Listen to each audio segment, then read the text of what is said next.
Welcome back guys. सो अगर हम making a $1 million episode 3 में पिछले 2 एपिसोड में हमने बात करा है कि हम क्या करेंगे। हमें बनाएंगे एक बिजनेस मॉडल जो कि $multi-million कंपनी की वैल्यूएशन रखेगा और हम अपने नीश को चुनेंगे और अब हम उसके ऊपर काम करेंगे। तो इस एपिसोड में मैं बात करने जा रहा हूँ कि हम लोग का नीश क्या सेलेक्ट होगा, क्या उस पर काम करना है, क्या फिर आगे का प्रोसेस होगा। हम लोग हर एक चीज़ को डिटेल मैनर में देखेंगे।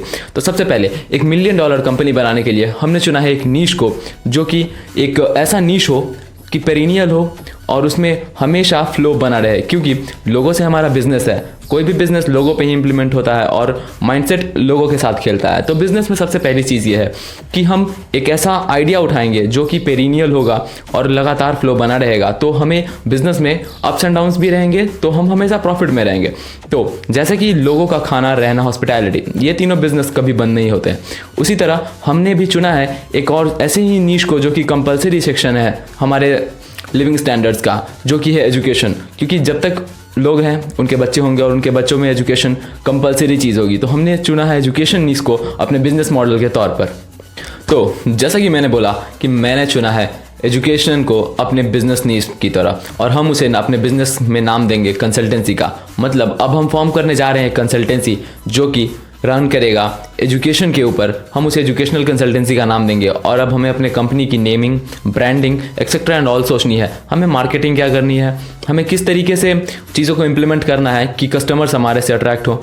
कस्टमर्स इन द सेंस कि लाइक हमारे पास स्टूडेंट भी आने चाहिए, ट्यूटर्स भी होने चाहिए, क्योंकि अभी हम उस नीश पे काम कर सकते हैं जिस पे हम पार्ट टाइम देख फुल टाइम हम दे नहीं सकते, क्योंकि एज अ स्टूडेंट हमें हमारी क्लासेस भी कंटिन्यू करनी है, हमारे कॉलेज में भी जाना है और हमारे ड्यूटी आवर्स भी होते हैं। तो हम कंप्लीटली एक चीज़ पे डिपेंडेंट नहीं हो सकते हैं, क्योंकि हम अगर किसी एक चीज़ के आगे बढ़ते हैं और तो दूसरी चीज़ें छूटती हैं। तो दूसरी चीज़ें छूटने का मतलब है कि हम उसे कोप अप करने में फिर उतना टाइम हमारा जाएगा और फिर उस चीज़ों को मैनेज करना काफ़ी मुश्किल हो सकता है। तो हम लोग एक चीज़ों को कोप अप करेंगे और साथ में इस मॉडल को बिठाएंगे और इस तरीके से उस चीज़ को डिज़ाइन करेंगे कि हमें ज़्यादा मुश्किल सामना ना करना पड़े। मतलब हमें टाइम में से रिलेटेड कुछ ज़्यादा प्रॉब्लम ना हो और ना ही हमें प्रॉब्लम्स हो नई नई चीज़ों को इम्प्लीमेंट करने में। धीरे धीरे टीम अप करेंगे, धीरे धीरे डिज़ाइन करेंगे, धीरे धीरे प्लान करेंगे, स्टेप अप करेंगे और हम लोग अपने मॉडल को सक्सेसफुल बनाने की कोशिश करेंगे। बनानी तो $1 मिलियन कंपनी है, लेकिन एक स्टूडेंट हो तो जाहिर सी बात है पैसे तो दूर दूर तक नहीं है,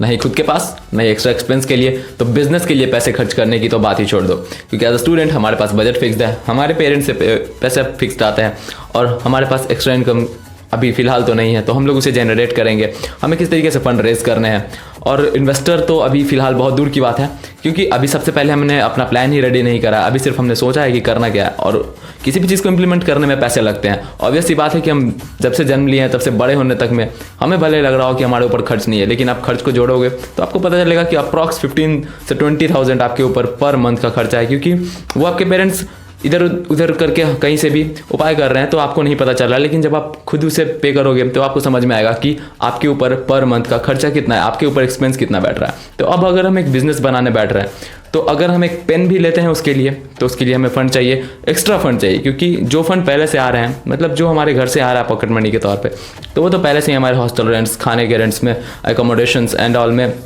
खर्च हो रहे हैं। तो हमारे पास एक्स्ट्रा इनकम हमें जनरेट करना होगा। ये हमारा पहला टारगेट होना चाहिए, क्योंकि पहले हमारे पास थोड़े से फंड्स होंगे तभी हमने जो आइडिया बनाया है उसे हम ऑन बोर्ड या फिर ऑन मार्केट ला सकेंगे। और फिर एडवर्टीजमेंट्स में भी हमारे खर्चे होंगे और हमने अपने मॉडल को इस तरीके से डिज़ाइन करना होगा कि कम से कम कॉस्ट में, मतलब क्योंकि हमने एक बिजनेस मॉडल चुना, मतलब एक कंसल्टेंसी फॉर्म करेंगे, वो भी लो या फिर कह लो नो बजट के साथ, क्योंकि पैसे तो हैं ही नहीं। तो अब हमें उसको इस तरीके से डिज़ाइन करना होगा कि कम से कम खर्च में हम ज़्यादा से ज़्यादा प्रॉफिट बना सकें।